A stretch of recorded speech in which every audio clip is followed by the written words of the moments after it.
Hello everyone and welcome back to another episode here at the Damage Report, still under lockdown and with a lot of news to get to. We are going to be zooming out a bit and taking stock of a couple of different issues, different crises that we're currently dealing with, both the pandemic but also the economic damage that it's wrought. We all know that it's bad, but will you be shocked to find out that it is far worse for certain sorts of Americans than others? We'll be breaking down those numbers, as well as getting you up to date with some of Donald Trump's most recent messaging around the pandemic and the election.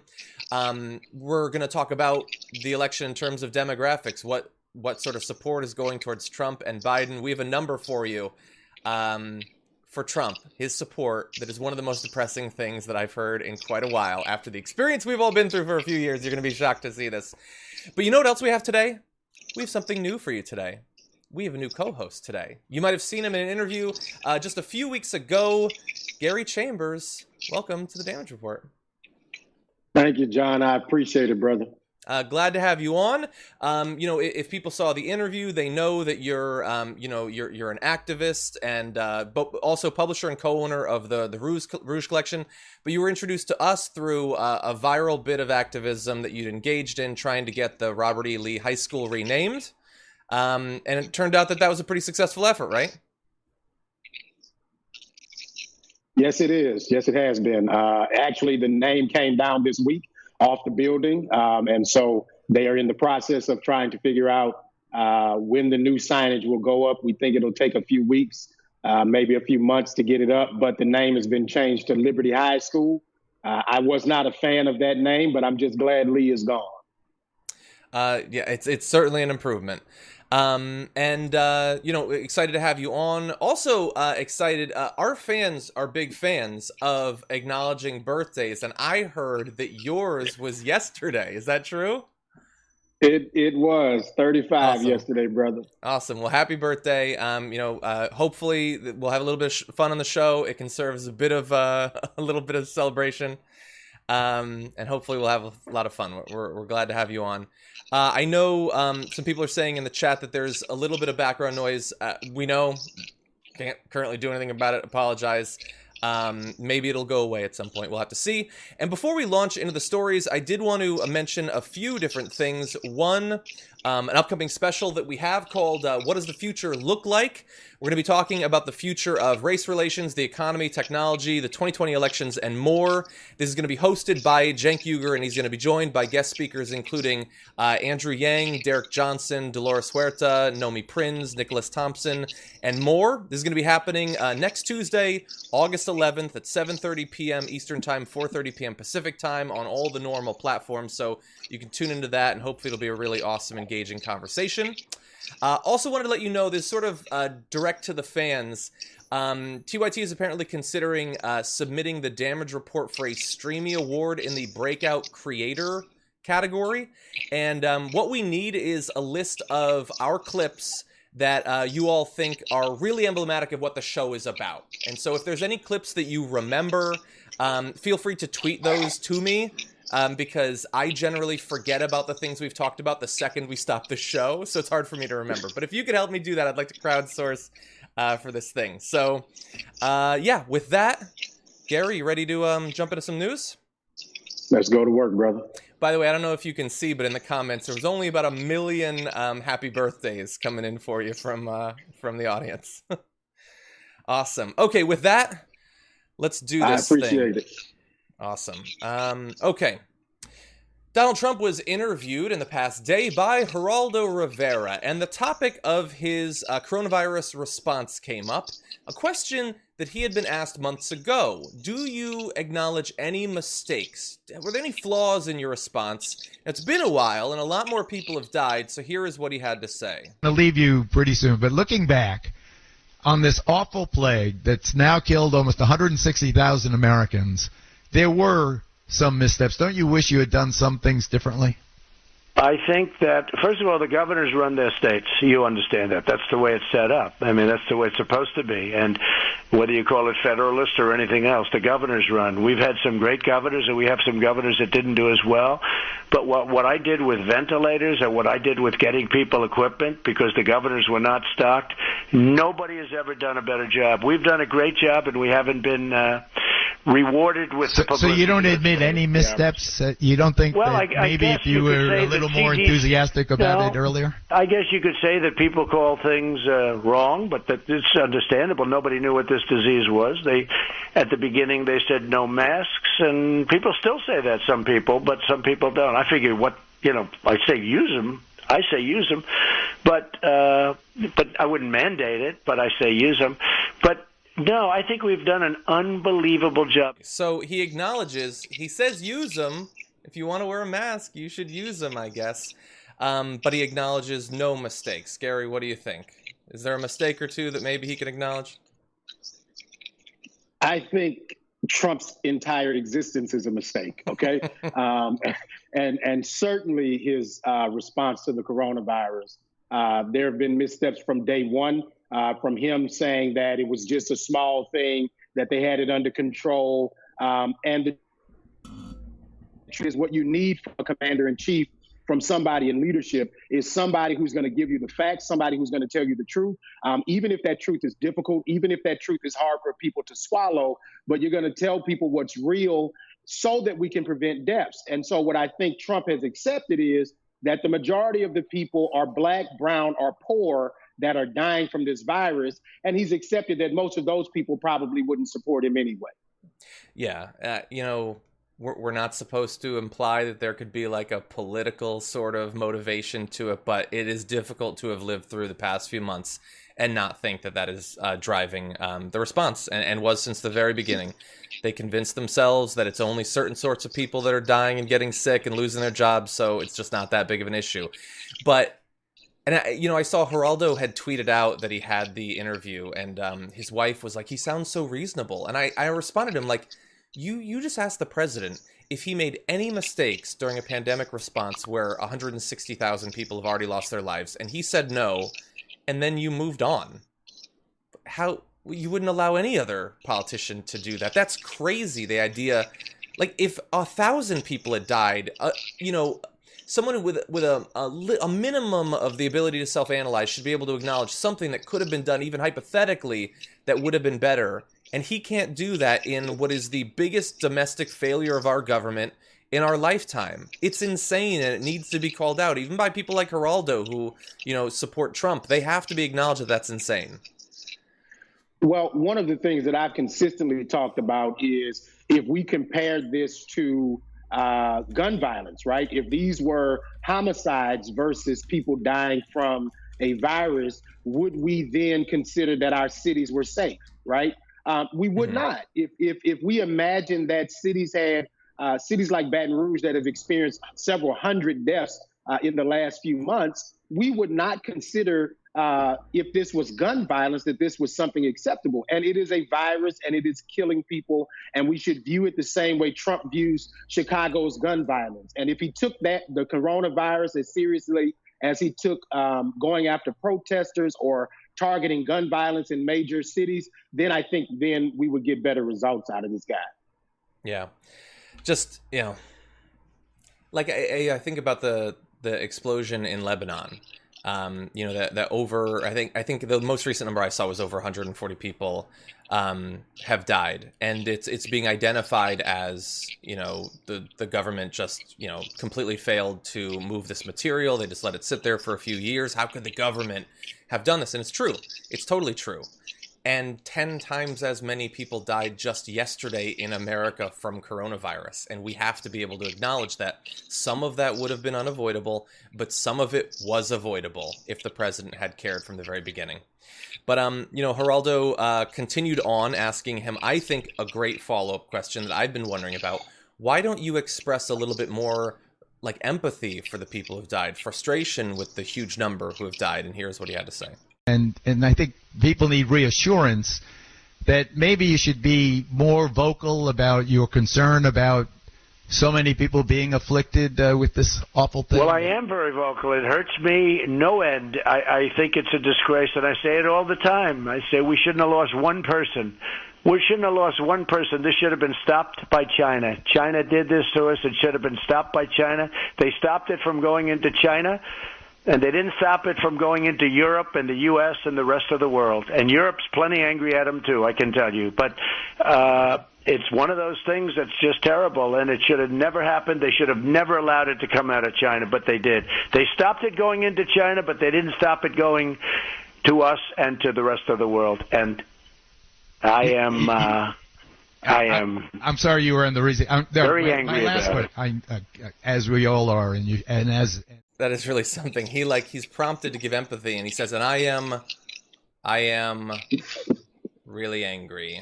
It's like, you haven't seen someone in a movie express empathy. You can't like just mimic. You can't read the lines. Like, wow, he's barely a human in some ways. Facts, brother. So look, he can't acknowledge any mistake. But here's what we're going to do. We're going to acknowledge the mistakes by updating people on how bad this thing is. So let's talk about the numbers. At least 1,252 new coronavirus deaths and about 54,000 new cases were reported in the U.S. just yesterday. Over the past week, there have been an average of nearly 57,000 cases per day, a decrease of 14% from the average 2 weeks earlier. So those apocalyptic numbers are actually a bit of an improvement over 2 weeks ago. As of Thursday morning, we're closing in on 5 million people in the U.S. who have been infected with the coronavirus, and at least 158,500 have died. And to give an idea of the current spread, it is now heavily clustered towards the south. Obviously, California still has some, and there are infections, in the entire eastern half of the U.S., but the worst is sort of spreading through Texas, through down along the coast to Florida, and you can see a little bit in the like sort of mid-east, the upper south as well. And so, yeah, there are mistakes. There are a few mistakes. Trump country too. Pay attention. It is. To where you see governors like Kemp in Georgia who said, we can open, and it's important to open the economy, and look at what Georgia's doing. DeSantis in Florida and all that he said to reopen the economy, and it's so dangerous what they are doing because people listen to them. They trust them. They believe that the people that they elected have their best interest at heart, and what they don't, right? And you can see this through all of the activity that we see in our community and the spread that's taking place around the country. Yeah. The whole thing is just so, we've probably talked about it on every show for the past 5 months, this thing. And so many times we've gone over these numbers and just assumed that at some point a threshold has to be reached where they'll start to take it seriously. And then we blow past, all of these different lines. 100,000 deaths wasn't enough. 150,000 deaths wasn't enough. And you just start to wonder, is there any line where they will... we're going to be talking about later, in terms of the coronavirus, stimulus bill, they're still just, bickering back and forth as weeks roll by, as if it's it'd be nice if we got something done, but it's not a priority or anything like that. It's just mind-blowing, the complete and utter failure of our government. So think about this, though. Of the 100 United States senators, the vast majority of them are rich white men, okay? And we're talking about them debating whether or not people who don't have a job should get $600 a week to be able to pay their bills. They're saying it's an incentive not to work, rather than seeing how dysfunctional our government is, that it allows poverty wages to exist that give us the condition that we're in, where when something goes wrong and people need these government benefits, that they could not survive. Louisiana, without the coronavirus aid, our unemployment benefits are like $240 a week. The average person gets about $216 a week. Who can survive on that, right? And to think that these men are sitting there, the only reason the economy has remained remotely stable in any capacity is because of these benefits. And now Republicans are attempting to reduce these benefits. It's almost as if they're asking for the bottom to fall out. Yeah. And they're able to, because when the bottom falls out, they're going to be floating above it. It doesn't actually affect them. Isn't that weird? That we have a government of a totally different class than the people they're governing. Well, that happens to be our fault, though, as voters, because as voters, we have got to say, We want people of the people, for the people, and by the people to represent us. And these people are not of us. They're not from the same communities as us. I don't know anybody with a gold toilet like Trump. I don't know people who live in the luxury and savagery that he. Maybe the Southern white voters in Louisiana, Alabama, who earn some of the lowest wages in America do, right? Maybe they work for these people and there's a desire to become them. And people who want Trump to change, a leopard don't change his spots. I don't think so. Certainly not at this point. We need to talk about a relatively new show called the Republic, or UNFTR. As a Young Turks fan, you already know that the government, the media, and corporations are constantly peddling lies that serve the interests of the rich and powerful.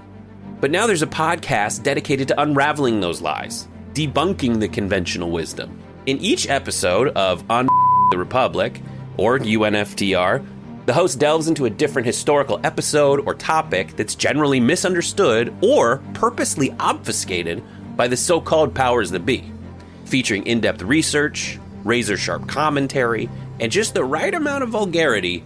The UNFTR podcast takes a sledgehammer to what you thought you knew about some of the nation's most sacred historical cows. But don't just take my word for it. The New York Times described UNFTR as consistently compelling and educational, aiming to challenge conventional wisdom and upend the historical narratives that were taught in school. For as the great philosopher Yoda once put it, "You must unlearn what you have learned." And that's true whether you're in Jedi training or you're uprooting and exposing all the propaganda and disinformation you've been fed over the course of your lifetime. So search for UNFTR in your podcast app today and get ready to get informed, angered, and entertained all at the same time.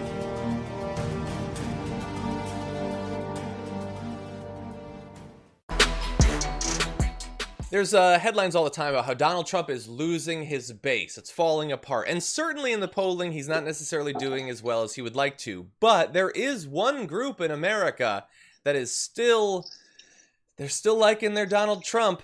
And unfortunately, it's a big group. White people. Roughly 50% of white voters would vote to re-elect Republican President Donald Trump if the election were held today, according to a new poll by Hill Harris X. This is not a poll from 6 months ago or 2 years ago. Today, 1 in 2. Like, if you went out, 50% of all the white people you see are still like, yes, more Trump, please. I would like 4 more years of that. Gary, I know this is a topic you wanted to talk about. What are your thoughts? You know, I think it speaks to the disconnect that the average white voter in the states that Trump does the best have from the rest of America, and the consistent disregard for the humanity of other people. This belief, you know, that if you're not satisfied with Trump, you should get out of the country, go back where you come from if you're black or if you're brown. And I'm from here, okay? I'm from here. Now, my ancestors did not come here by choice, but as a result, we're here and we're not going anywhere. And what's also telling is how the majority of other races are voting against Trump, right? Or plan to. And I think that's telling because it shows that his policies, his demeanor, his posture, his actions towards black people, towards people of color, is one that has been a full-on assault since he was a candidate. Mm-hmm. And I believe that many people in that community they revel in watching the things that Trump does. And you know, it's just not popular to say that they're racist. But to support a racist means you're a racist, in my opinion.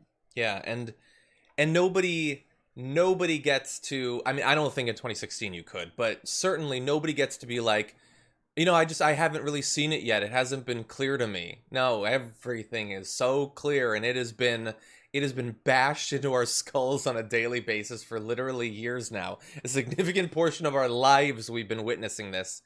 And half of white voters have seen all of it, and they like it. I sort of pitched the intro as they're okay with 4 more years, but many of them are enthusiastic about 4 more years. And Trump's worst excesses, they wish he would be less restrained. Like Like the sort of dog whistles last week he said about, we're going to stop low-income housing from coming into your suburban dream and ruining it. Like, they want more explicit racist language than Trump is offering. Half of voters. What a sad, sad country that they're okay with that. I think that Trump is Bull Connor. Mm-hmm. He is what exposes the hatred, the bigotry, and the racism that, went under the covers during the Obama years because we were on this whole conversation about a post-racial society. And what we see is, no, the racists were just, ironing their sheets, right? That they were just getting ready. And I think that they traded in the white sheet for a red tie and a blue suit and show up at Republican Party meetings and discuss how they can literally systemically cut people out of the voting process. Even Trump's whole logic about mail-in voting, right? The guy who votes absentee voting is telling people that mail-in voting is a problem. Exactly. Right? He's a pathological liar. And to watch him do the things that he does consistently and cheer that on says that you enjoy this, and it says that you are it, that mm-hmm. This is you. And I think that Trump, in large part, is just catering to the base. He is just trying to do the things that he believes will get them excited and motivated to get out and vote. No matter what the virus is doing, they're going to go vote. And of course, he's saying, don't social distance, don't wear a mask. It doesn't matter if you wear a mask, all of those things. Of course, he's taken that position because it's going to encourage more of his people to participate in the process in the traditional way, which allows us to have quicker counts of those votes, I think, on election night. Yeah. Now, let's jump into a few of the other numbers, give people an idea of where different groups currently lie. So we've got... right now, Trump leading Biden among male voters 45-43, so he wins over guys. Midwest voters 42-39, independent voters 35-33, which is not generally how I've seen in different polls that he's leading in that group, but apparently here. Voters earning above $75,000 a year 48-39. Voters aged 35-49 by 44-37, so he's winning amongst those sort of core adults as well. Now, Biden is up in some groups. Biden wins among all other non-politically affiliated voter demographics. His largest lead is among black voters by 65 points, Hispanic voters by 22 points, younger voters and those earning less than $75,000 a year, as well as female voters and Western regional voters by a good bit. So, Gary, what I'm curious about from you is we know sort of why Trump is getting some of the support that he is, and some of those people are never going to vote for someone other than Trump because they love certain core, generally racial things about Trump. But for Biden, so tell me a little bit about what you've seen from him, what he's been offering, and what you think he could offer to really ram this thing home, to finally close it. What do you think? Well, I'm extremely progressive, so I take a lot of issues with Joe Biden, and I'm not the best person to be a spokesperson for him. What I'm here to tell you is we can't do more of what we've done, right? That this guy is so bad that Joe Biden is the best option we can go with right now. My hope is that he picks a phenomenal vice presidential candidate that will excite the base in a way that he does not, that will excite progressives in a way that he does not, and kind of be the yin to his yang so that he can get greater traction. Because, the truth is we can't just be against Trump, right? We've got to have a plan forward. And I think that if we don't begin to spell that out in a way that reaches people. And the pandemic is going to make it difficult for candidates to move around. But I would love to see Biden not just concentrate on swing states, but, get active in the Deep South, get active in the states that Trump does not expect him to be active in or his campaign to be active in. Louisiana is 34% black. If you turn out, Hillary Clinton got 62% black turnout in 2016. President Obama got 67% black turnout in 2012. what if Joe Biden invested in trying to figure out how do we get that number up to 70 to 75% black voter turnout? And what does that do to an election? I think we've got to get very strategic, very down to the grassroots level, and that's how you upset Trump. Yeah. You know, I share your hope about the VP pick, that he's going to choose someone. And certainly, you know, I have names that I've mentioned on the show. Do you think that he will, though? And if who are some of the names that you would like? And do you think that he's likely to go in that direction when, you know, they're currently talking about like Susan Rice or maybe Kamala Harris or something like that? So I think Susan Rice or Kamala Harris would do a phenomenal job for Joe Biden. I think either one of these women would add credibility among black voters to him. There, of course, will be questions about both of them. Senator Harris and her prosecutorial background. And of course, people are going to bring up Benghazi with Ms. Rice. But I believe that both of them have done enough to be in the positions that they're in. They're qualified for the job. And I think that they would add a flair to him that he could not do on his own as a nearly 80-year-old white man. Yeah. You know, I wonder if you share my fear. I know that what's coming out of Trump's campaign sort of implies that they get that there's not a lot of voters necessarily who haven't made up their minds. Actually, really fast, let me read that. We've got about 3 to 7% of voters saying that they don't plan to vote. 5 to 16% of voters says they're not sure. So it is a very small slice of America that's not sure.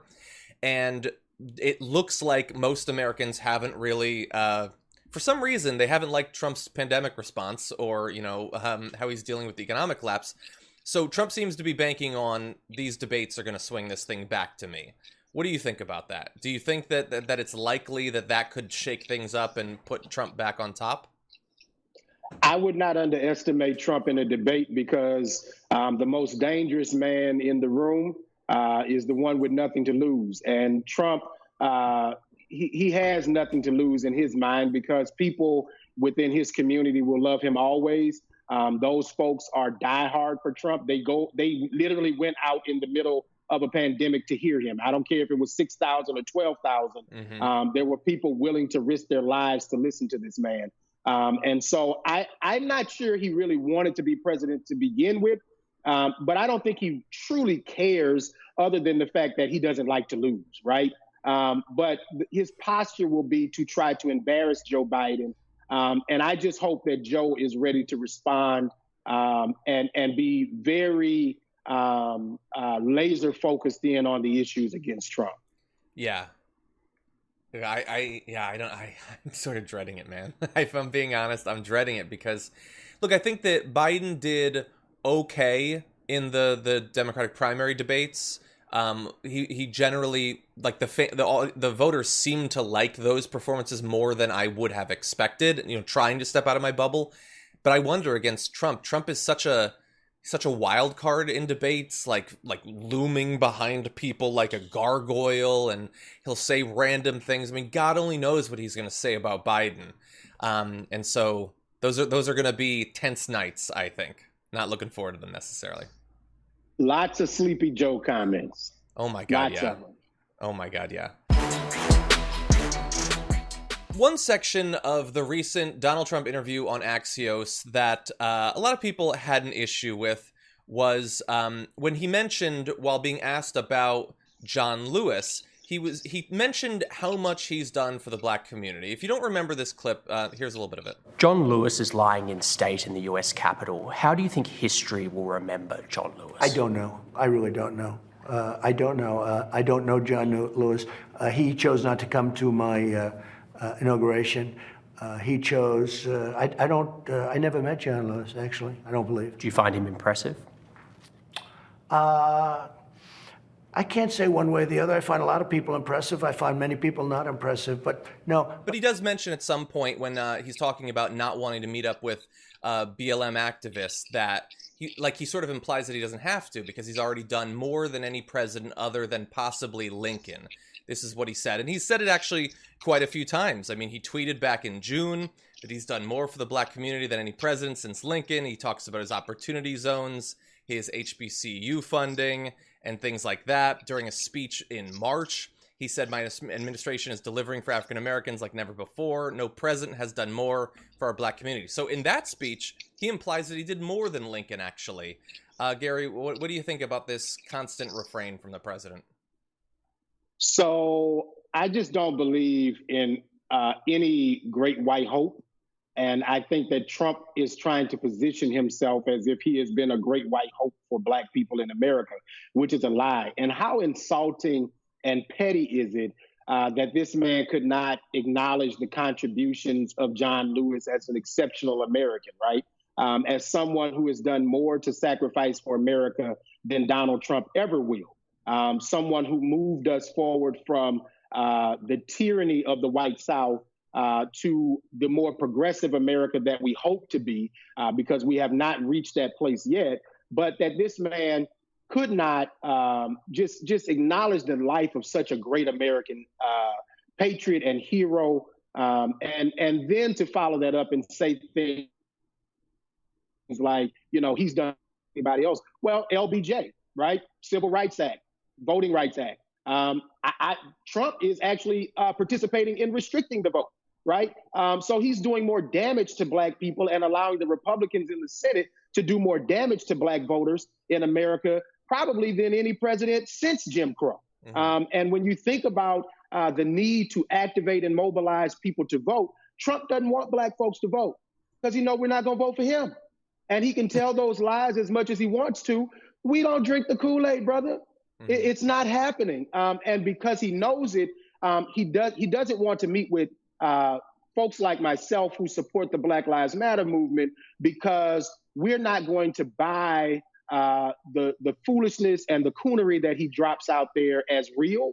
And he'll be called out. And because he can't refute the facts that will be brought to him, he needs to go into environments that he can spin. And you can't spin the data out there with police violence, as much as he tries to say more white people get killed by. And this upsets me so much with Trump, because anytime you bring up a race issue, he makes himself the savior, and then he discounts the plight of black people in America by saying something stupid like, well, more white people get killed than black people, but proportionately based on population. And this guy may not understand data, right? He may not understand how to read data. And that's the problem. And, I've got a quote: "In God we trust, everybody else bring data." And if the president of the United States can't articulate the data, then maybe the guy's not even smart enough to be in the position, which we knew that from everything he said, right?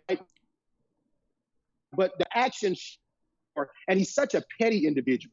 He's so petty. He's so upset that John Lewis didn't come to his inauguration. Sir, many people didn't come to his inauguration, right? And that's why he had to lie and put up fake photos when he got inaugurated so that he could pretend people came. And people did not come because they knew he would be the disgusting individual that he is right now. Yeah. I think that you are definitely onto something about the data. I remember not that many months ago him saying the quote, "Well, there are many per capitas." I don't know what he means by that, but no, I don't think that he understands that. And it is interesting that he really does want to have his cake and eat it too. Like he'll be making the argument like, "No, I don't have to meet with BLM. I've already done so much. I'm great. They should love me. They should love me. Oh, by the way, no, more white people have died." Like he can't stop himself from throwing out the racist narrative for his base, even while trying to deceive people into liking him. And the only real thing that's changed about that narrative through the course of this year is that because the economic damage from the pandemic has been so devastating, he no longer says his, I've done more to lower black unemployment than ever. He used to say that 3 times a week, even though everyone's seen the chart. It is a continuing trend from before he was president and after his president. Best that can be said is that he didn't do enough to totally derail it, I guess. But even that he can't claim now, considering so much damage that's been done economically, which we're going to show in a little bit. The real truth is Trump made a statement when he was campaigning to black people: "What have you got to lose?" Right? Herman Cain went to a Trump rally. He lost his life. Mm-hmm. Everything. We have everything to lose. Yeah. Yeah, and to think, when that happened, we showed some videos from Herman Cain on like Fox Business and stuff like that early on in the pandemic, before I think it had killed maybe like 15 people or something when he appeared. And he was so confident of Donald Trump's leadership. Like, he really was saying that Trump's got this, he's going to protect us. And to know that, months later he would end up dying, probably because, like as I've always said, some people were always going to die. The vast majority probably could have been saved. Herman Cain's life individually could have been saved, but he had confidence in the wrong person. Jeez. No doubt. Dog-faced pony soldier, great little, is that a Biden reference? If Trump doesn't leave after losing, do we fight? Gary, what do you think? Hell yeah. Yeah? You think he's going to leave? If he loses, you think he's going to leave and these fears are overblown? What do you think? I think Trump's a bag of hot air. How's he not going to leave, right? Is the government going to allow him to stay? That becomes the question. What does the Senate and the Congress do, or what are their powers in that situation if this man refuses to leave? And the Constitution dictates that, there's a day and a time where the president is to be sworn in, right? Mm-hmm. Is he going to show up to the inauguration and just stand there while they try to elect the next president? Like when we listen to the things that he says, you like play it out in your head. Like, how is this really going to happen? Mm-hmm. Are we that spineless that we're going to let one individual decide? And he's arrogant enough to do it now. The question is, are we foolish enough a nation to allow it? Yeah, I can totally picture like Biden's getting sworn in and Trump's just like looming behind him and it's just awkward. No one wants to do anything about it. But look, I would answer your questions with a question. Do you think that Mitch McConnell wouldn't go along with it? Like if coming out of election night, Trump is like, well, we don't have all the mail-in ballots and I can't trust him, so I'm just declaring that it didn't. I'm not saying that's going to happen, but I feel like a lot of Republican elected officials, and certainly Fox News, would be totally behind him if he was like, no, it doesn't count. It wasn't fair. I think that the Supreme Court has shown, and I'm sure that this would be an issue that ended up litigated in the court some way. Mm-hmm. I think that the courts have shown that it will not has proven that. And I think that if this ends up in the courts in any capacity, that Trump goes down in flames. He's already going to be the worst president in U.S. history on record.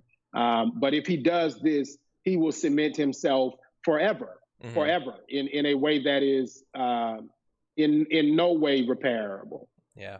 Oh, God, it's going to be a exciting time. I'll put it that way. It's going to be like the last few years, a crap show. Yeah. Shockingly, Rudy Giuliani is still the president's lawyer somehow, and because of that, he gets booked on cable news quite often. And because he's, a close confidant of the president, what this guy thinks about things like the Black Lives Matter movement, that concerns me, and I think it should concern all of us. Here is what he had to say recently on Fox News. They want to do away with the police.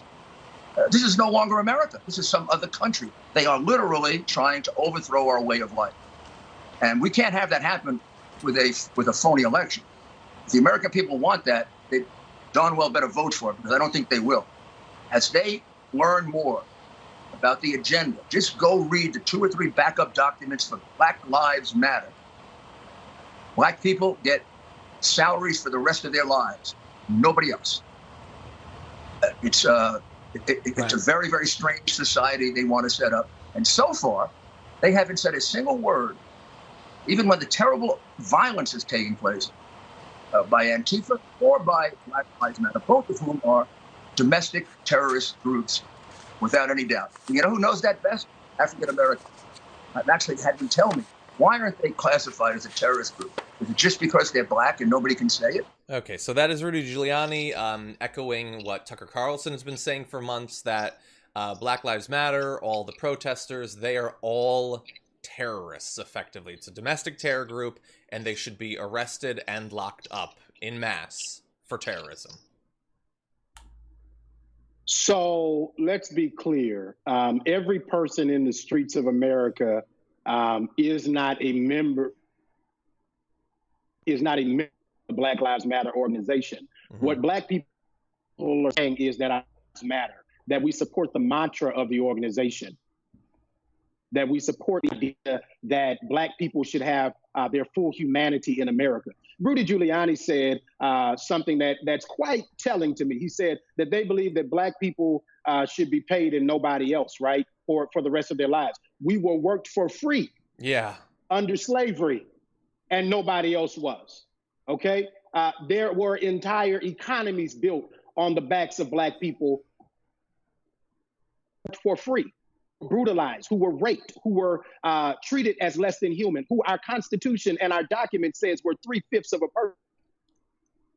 So if America owes anybody anything, it owes Black people something. We pay money to Japan for what we did to them. We pay money to many other countries for the damages that we've done in war, yet we will not pay for the American citizens who you killed their ancestors, you legally allowed their ancestors to be brutalized. Rudy Giuliani is a joke. He's trying to remain relevant, and that's really what happens to failing white politicians at this point. They attach themselves to this guy so that they can get on TV, because otherwise, who would care what Rudy Giuliani had to say anyway? That is a very good point. And to your earlier point, it really does seem like they don't want to say it specifically, but all they're doing is they're imagining all of the injustices that were perpetrated on Black Americans during slavery, and they're just switching the positions and imagining that's what the future must hold, and they're terrified by it. They're worried that they're not going to get the money, that only Black people somehow are going to get the money. They talk about, armed gangs. Tucker Carlson talked about this, that I think it might, or maybe it was Sean Hannity, said that there's not going to be police, there's just going to be armed Black gangs walking the streets and hunting people down, calling to mind, of course, groups of white individuals hunting down escaped slaves and things like that. The fact that they say we won't ever be able to win an election, when, of course, for how long Black people weren't allowed to vote. So yeah, it really just does seem like they're trying to conjure up for their white audience a future where things are going to be flipped and the sins of the past are going to come home to roost, something that's been lurking in their minds. And my fear is that for their largely older, very conservative white audience, that it might be effective, that they've poisoned them against any sort of consideration for the need for reform of the police and that sort of thing. I wonder how effective this sort of rhetoric is.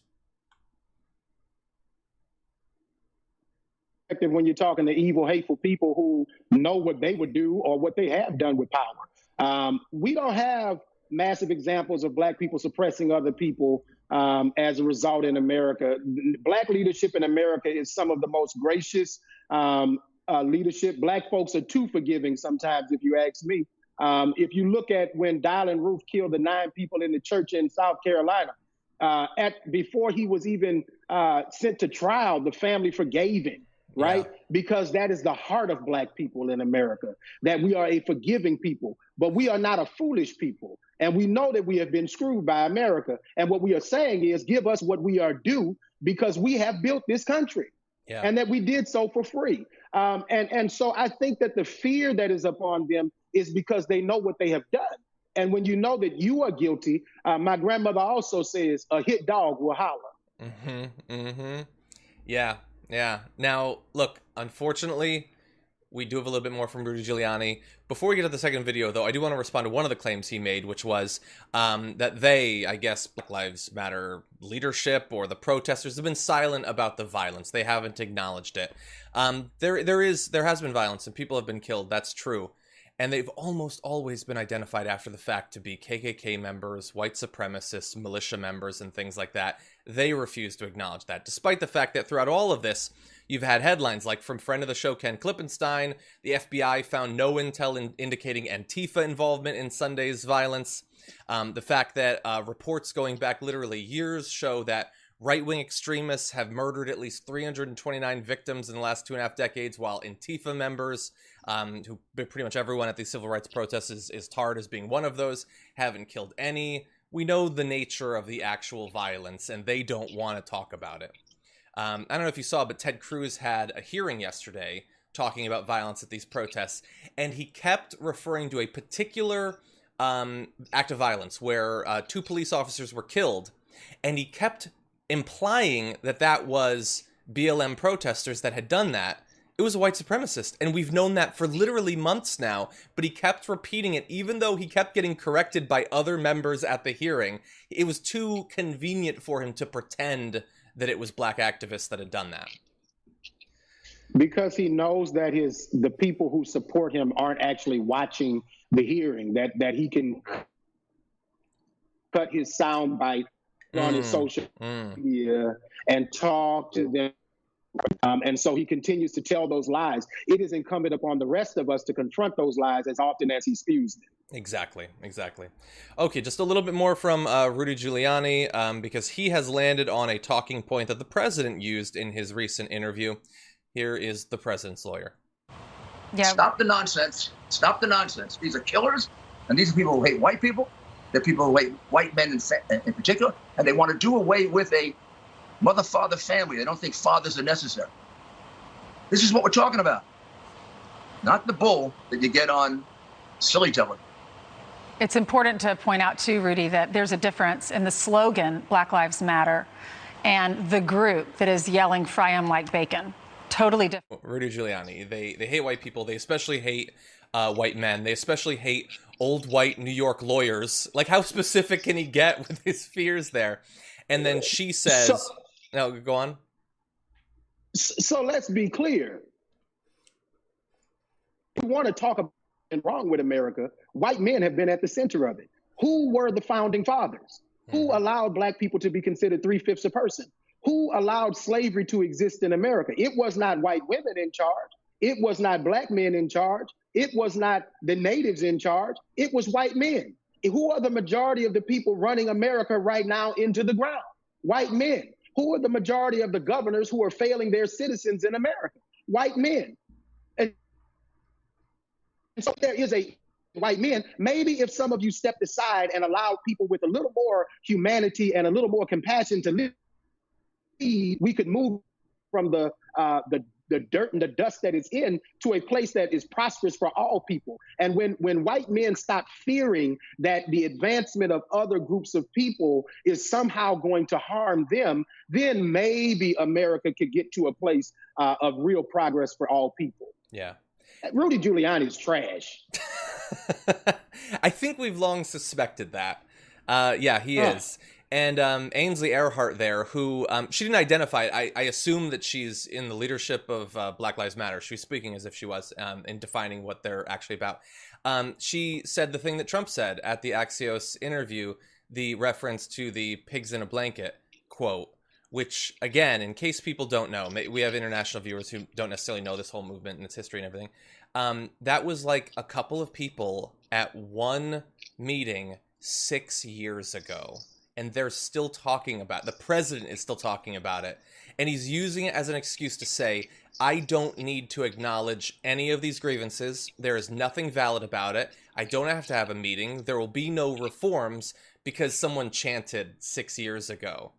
Like, what social movement doesn't have a sign that's offensive or a chant or a slogan or someone tweets something? That is a threat. That is a standard that no organized movement could ever pass. And of course, they don't really care. It's not like they're actually worried that these people are going to be killing cops. It's just convenient to say, we don't have to pay attention to these people and their concerns. Cops kill more people than people kill cops. That's number one.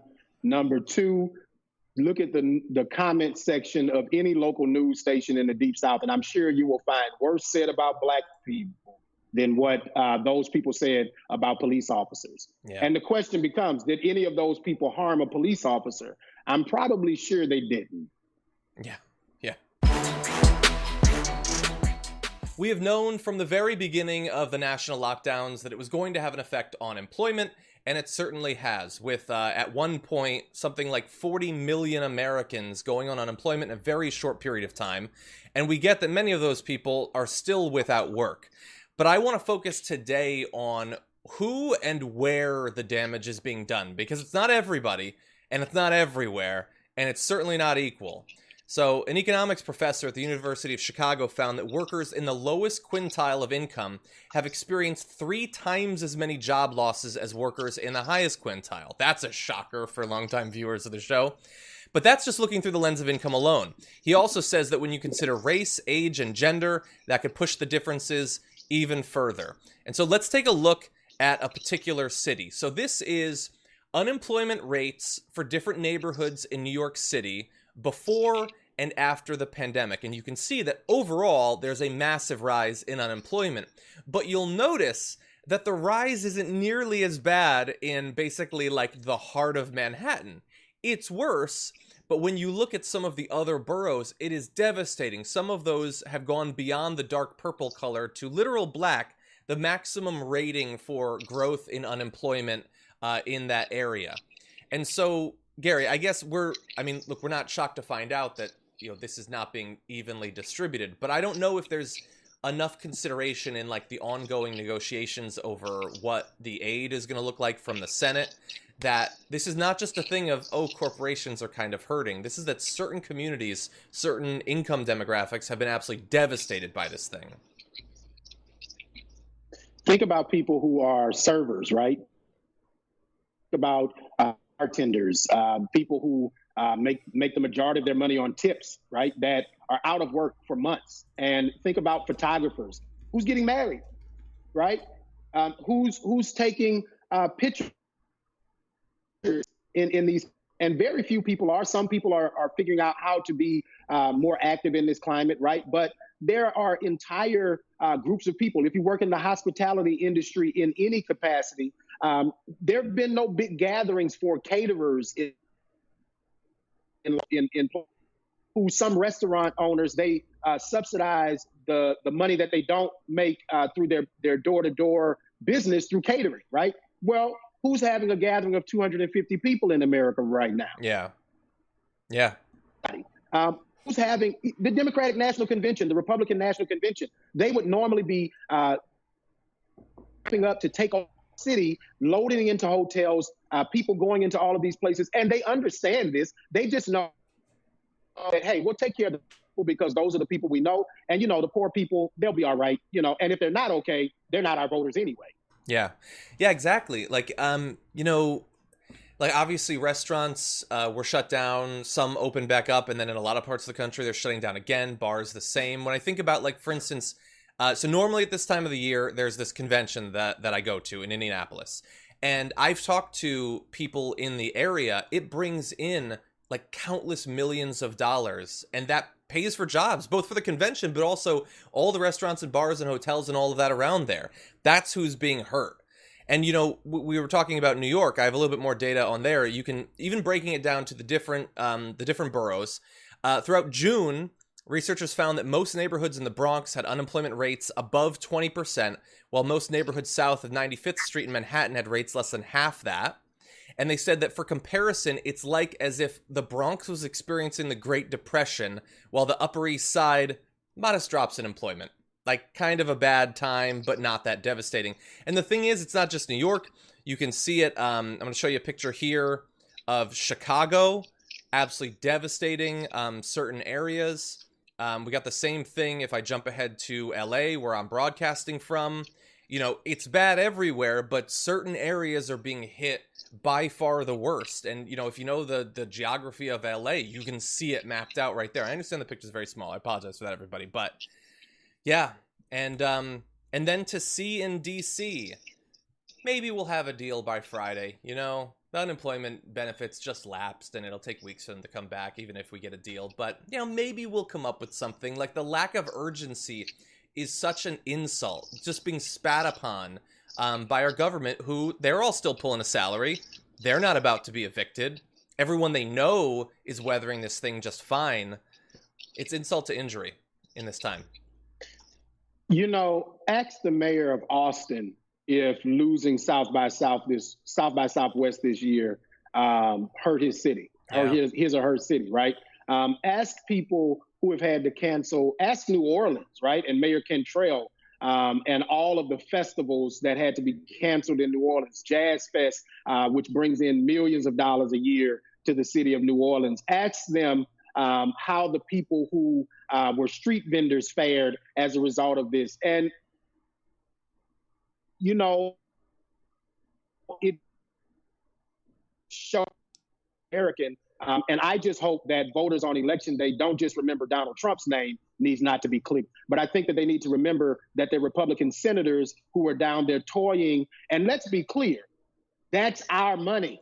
Mm-hmm. Okay? We pay taxes. This is not a gift to American citizens. This is saying to American citizens, there's something going on beyond your control. Let us give you some of your money back so that you can survive through this encounter. And it doesn't matter if the American citizen is not paying as much in income taxes, because everybody is paying sales taxes. Right. And those sales taxes on the local level and the state level keep the economies going. And without those dollars moving through our economy, you think things are bad now.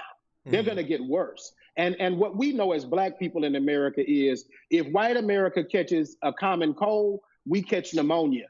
Yeah. OK, and in this case, coronavirus unto death. Yeah. Yeah. The idea that, when you have completely unequal distribution of the economic damage at the same time that from the very beginning coronavirus has been doing the exact same thing.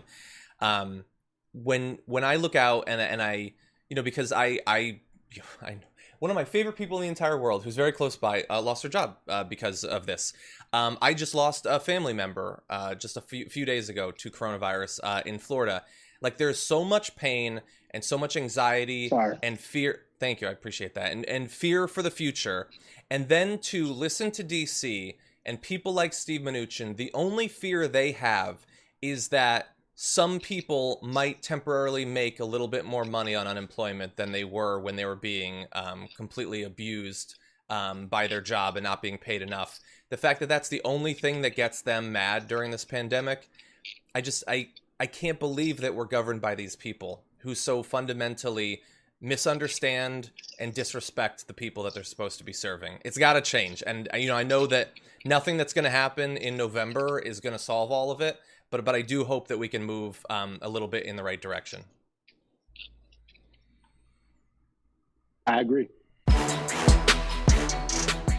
Person, woman, man, camera, TV.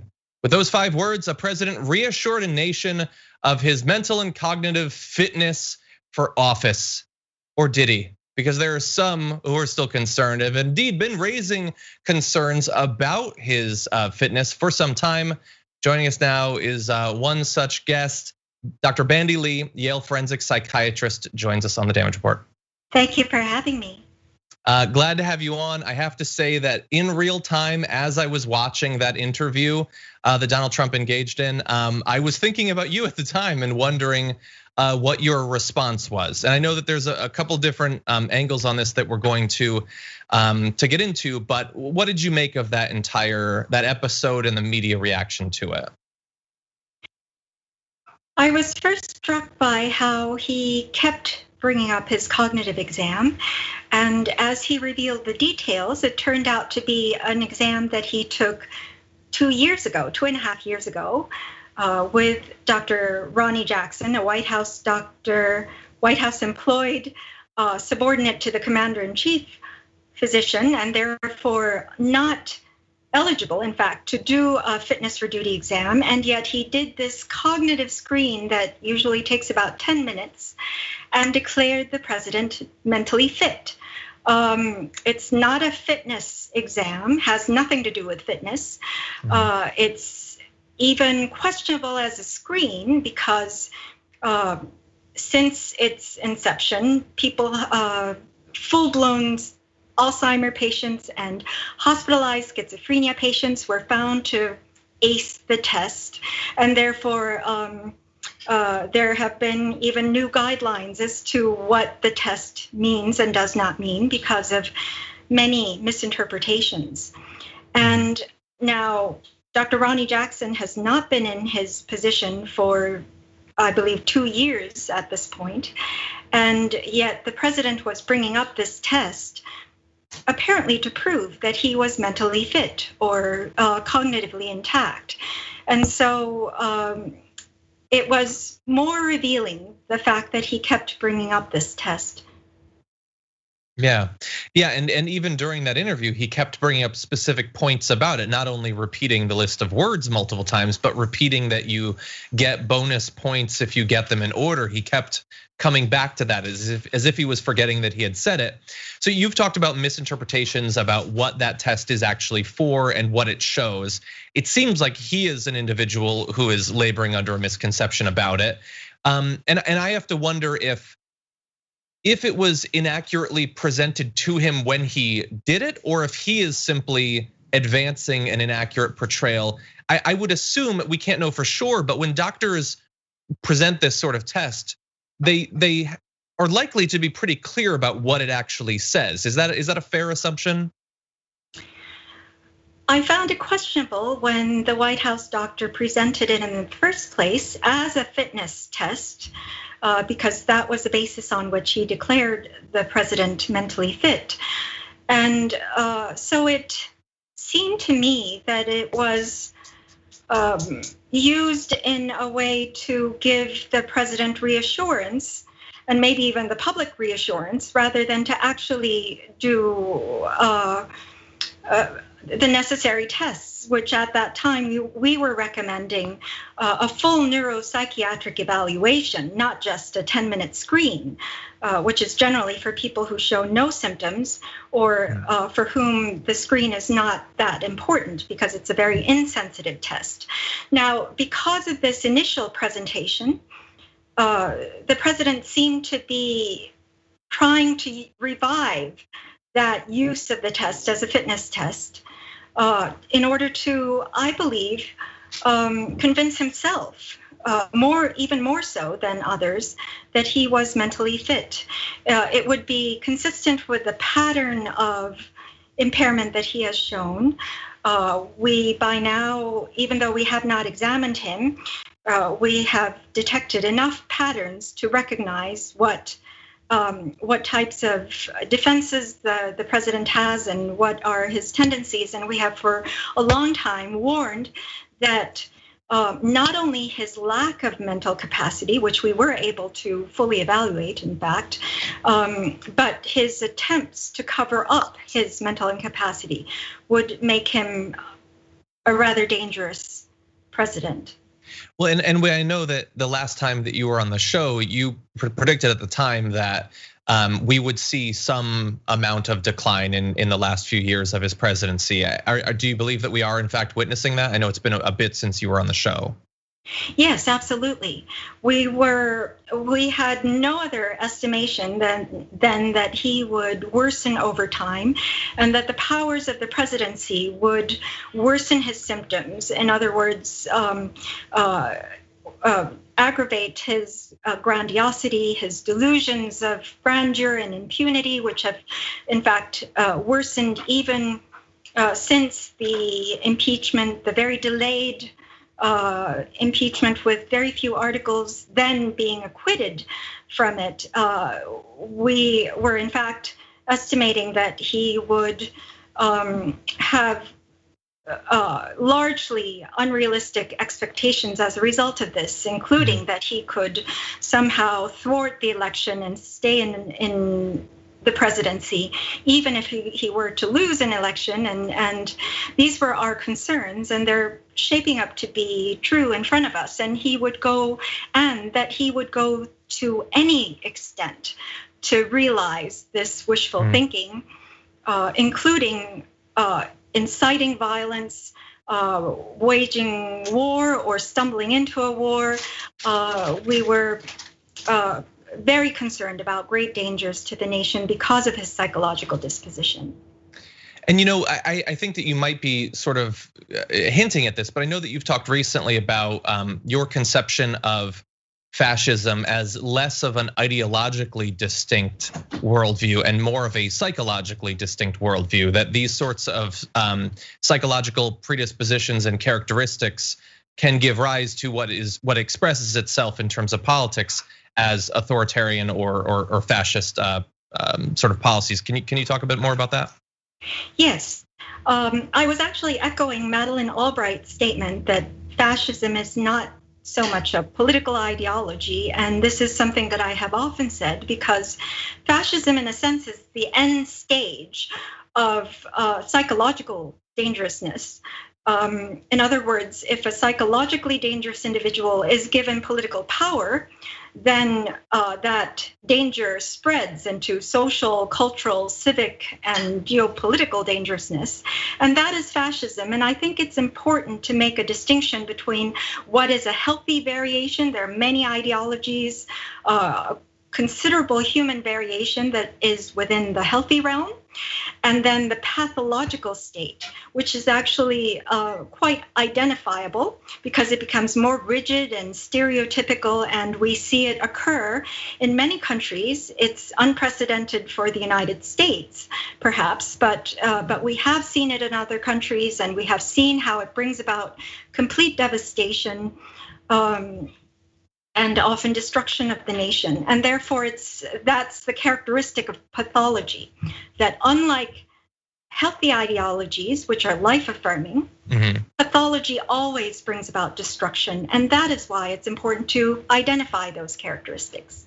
Interesting. And I apologize in advance if I have a little bit of trouble expressing the thought that I have right now, but it was triggered when you mentioned one of his characteristics was the delusions of grandeur, the delusions of impunity, and things like that. And I kind of just want your thoughts. Like, it seems to me as if when trying to analyze his behavior and his decision-making process, that he has, as you say, these delusions of impunity, but also in hindsight, he appears to have a great deal of impunity. Like, he believed that he would get away with the crimes, and he has gotten away with the crimes. The impeachment doesn't really seem to have affected him. He believes that sort of lashing out with violence against his own people will make him more popular. It doesn't seem to be destroying his popularity. Like, at what point does it move from one of these pathologies to a rational calculation about how dark our political system and many of the worldviews of our own citizens are? Well, certainly the brokenness of the political system and weak structures in society allow pathology to spread.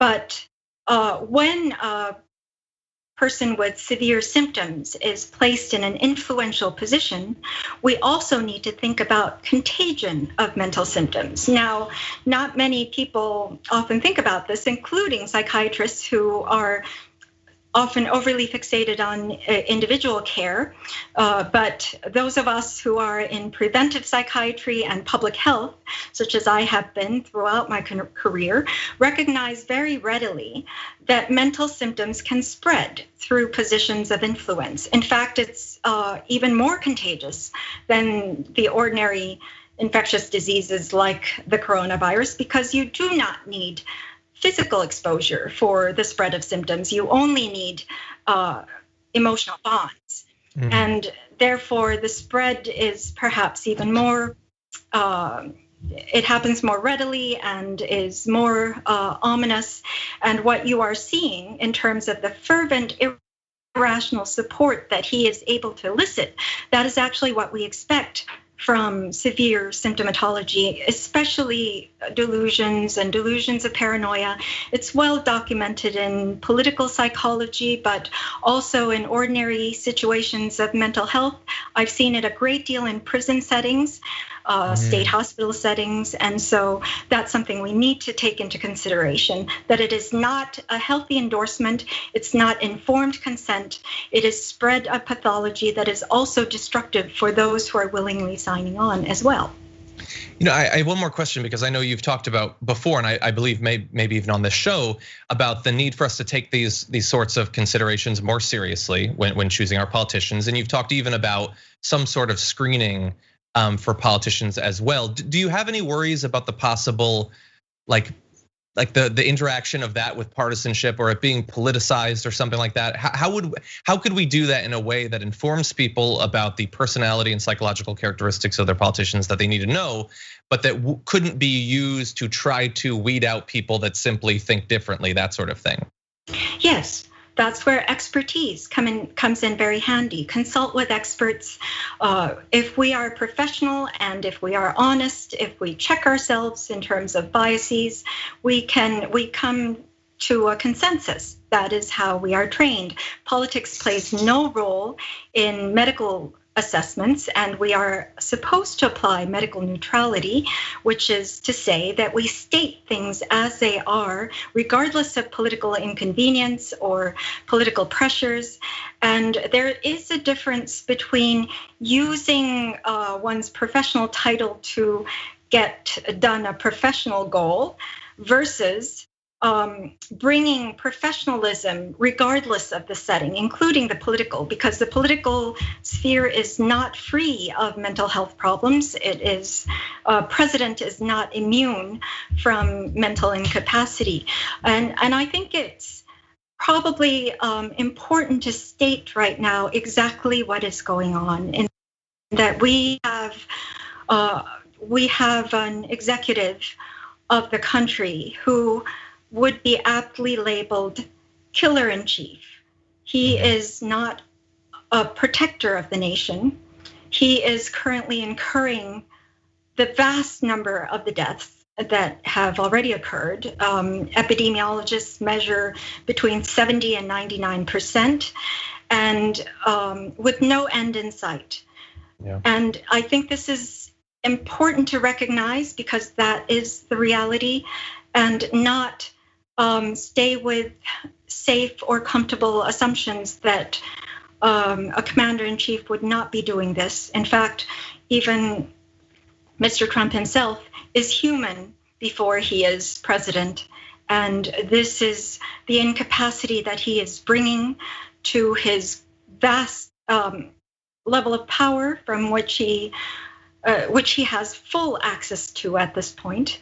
Yeah. And it is a very, very grave situation that will become increasingly, acceleratingly more serious over the next few months. I certainly share that fear. Dr. Bandy Lee, as always, thank you for joining us. We appreciate it. Thank you for having me. For some time now, if you are a protester or even involved in or near the protests in Portland, Trump's weird multidisciplinary goon squad has been targeting you, including journalists, by the way. Now, thankfully, that was sort of blocked, but Trump is not gonna stand for that. And so apparently behind the scenes, there's been these efforts to renew the targeting of journalists, both in terms of arrests and in terms of physical harassment and violence. And joining us now to break it down is the man who broke the story himself, reporter for The Nation, Ken Klippenstein. Mr. Klippenstein, welcome back to the show. Hey, John, good to see you again. Glad to have you here. You've done it again. So a leak revealed the sort of, I guess, like an end round the new restrictions that they're going to use to continue their targeting of members of the media? Yeah, so what's shocking about this is people will recall several weeks ago, President Trump vowed to designate Antifa a terrorist organization, and he came into a few roadblocks. As you can imagine, the president had anticipated that you can't just do that willy-nilly to American citizens or American residents, because we have certain rights and liberties here. But one way that you can get around that is if you're able to prove or show evidence that they're individuals in the US are taking direction from a foreign group.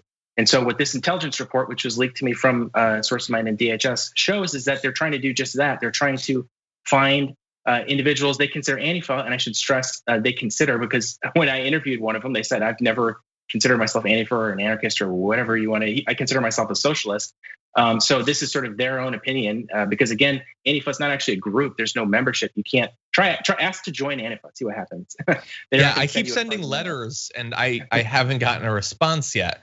Yeah, and look, there's a lot of things all tied up in this, but I know that you've also done a lot of great work in making sure that people know in previous work that despite the fact that in the early stages of the protests, it was being declared that it's all Antifa.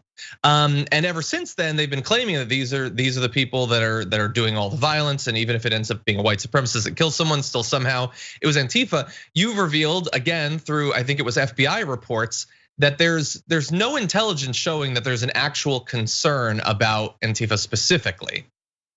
That's exactly right. The intelligence report I got was actually the same day that Trump said we're going to designate them a terror organization. And so, I was given this report that showed that in the DC area where all these protests were happening, where they ended up gassing protesters with tear gas and all these things, There was no evidence to say, they were unable to find any evidence that Antifa was behind any of that. Now, that's not to say they couldn't find evidence that people were behind, property destruction and violence.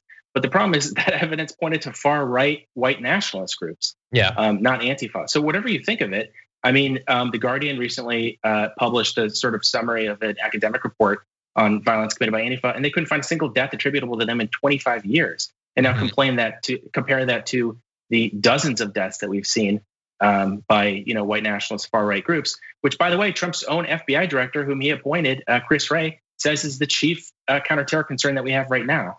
Yeah, and that of course has been true for some time, but I've just resolved myself to the idea that until there's a change in the administration, it doesn't matter how obvious the threat is or how many murders or literally ambushing and killing police officers. It doesn't matter. The facts on the ground don't matter. It is inconvenient to their narrative, and they're not going to acknowledge it.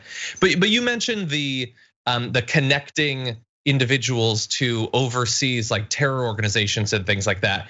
That doesn't make any sense to me. So maybe if you could explain, what connection do they think is there, or is it just a convenient excuse? Do they actually believe that, for instance, leftist online media personalities are connected to international terror organizations? Yeah, so what you're alluding to, I assume, is Brace Baldwin, who's one of the people named in this report. He's the host of a very popular left-wing podcast called True Anon. He was, he endorsed Bernie, definitely to the left. And that was sort of characteristic of the folks they picked on in this report, because a lot of them were from the left. They had gone to Syria, traveled to Syria, in some cases fought alongside US allies, the Kurds.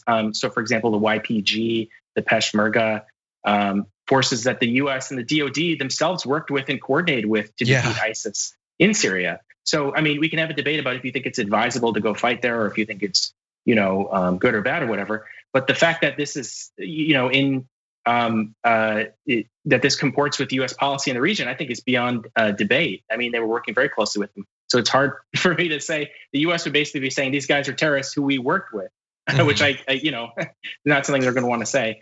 In any case, the evidence that they're trying to pull together suggests that they're still getting some sort of direction from these groups, which is ludicrous. Because I interviewed Brace Baldwin for this story, and he said, I went there, I fought for about a year, came back, haven't had much contact with them since. Why would they? What interest did the Kurds have in domestic US affairs? I mean, their concerns are establishing a Kurdish state in the Middle East. I can't imagine they're very worried about the United States domestic situation. Yeah, and then I have to assume that regardless of that particular story, I'm guessing that's not representative of the experience of the vast majority of the journalists who are being tear gassed or targeted or investigated or spied upon. I have a feeling that's probably a bit of an outlier. And that's why my concern is that this sort of justification, it's like how they keep saying every time, reopening the schools is mentioned, they have their little stat that only one person below 18 died in New Jersey. That's what they'll say. Doesn't matter if it's not representative of anything else.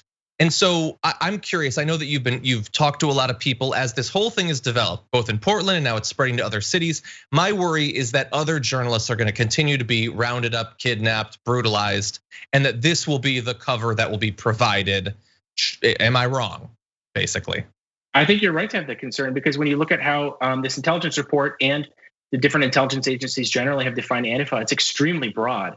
So just quoting from one report I was given from the DHS, it characterizes it as inclusive of anti-authoritarian groups, anti-fascist groups, anarchist groups, socialists, communists. I mean, that is a huge brush to paint with. I have a feeling there's a whole lot of people in this country that are opposed to fascism, whether or not they want to call themselves Antifa. And unfortunately, that's really what it comes down to. Because since there's no formal membership, these intelligence agencies can just decide, well, it looks like this person's a member of Antifa, because there's no membership. There's no, this is a tendency. The document itself describes Antifa as a sort of attitude, a tendency. So it seems like they're treating as an organization, as a group, an attitude, a belief, which is crazy. Yeah, it feels like the Red Menace, but even looser and less well-defined. It feels more blatantly political than that was. And that's one of the dark times of American politics. Yeah, so a senior former intelligence official with DHS that I quoted in the story compared it to quintile pro, and that really raised the hairs on my neck, because without getting into too much specifics, this individual is not a left-wing person. He's not someone that's always talking about the, anti-war movement and this and that. I had never heard him speak this way. So I was really shocked by that. And I think it was inapt. He has more knowledge of programs and classified programs that we don't know about that they're doing. But that's how he characterized it.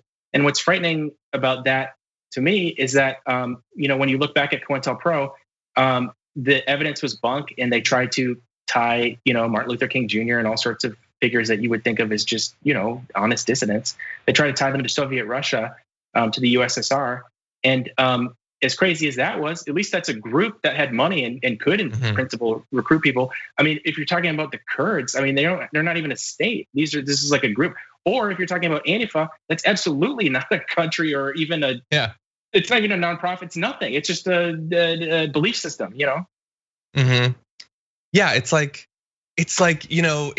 defining an organization based on people being contrarian or something. Right. It's like, you can't do that. Yeah, those people are annoying. They're not a terrorist organization. Yeah, it's the entire thing is incredibly frustrating. And I know that we're really touching on a lot of different stories that you've worked on.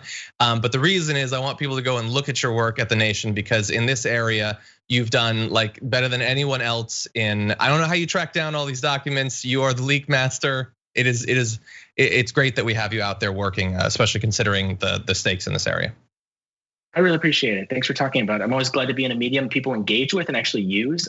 I'm under no illusion that anybody reads. No one reads, so it's nice to get this story out to people.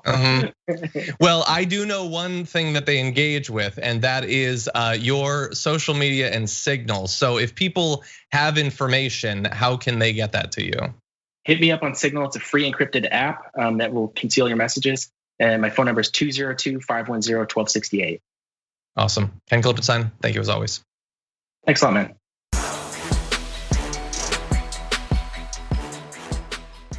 Thanks for listening to the full episode of The Damage Report. Support our work, listen ad-free, access members-only bonus content, and more by subscribing to Apple Podcasts at apple.co/TYT. I'm your host, John Adarola. I'll see you soon.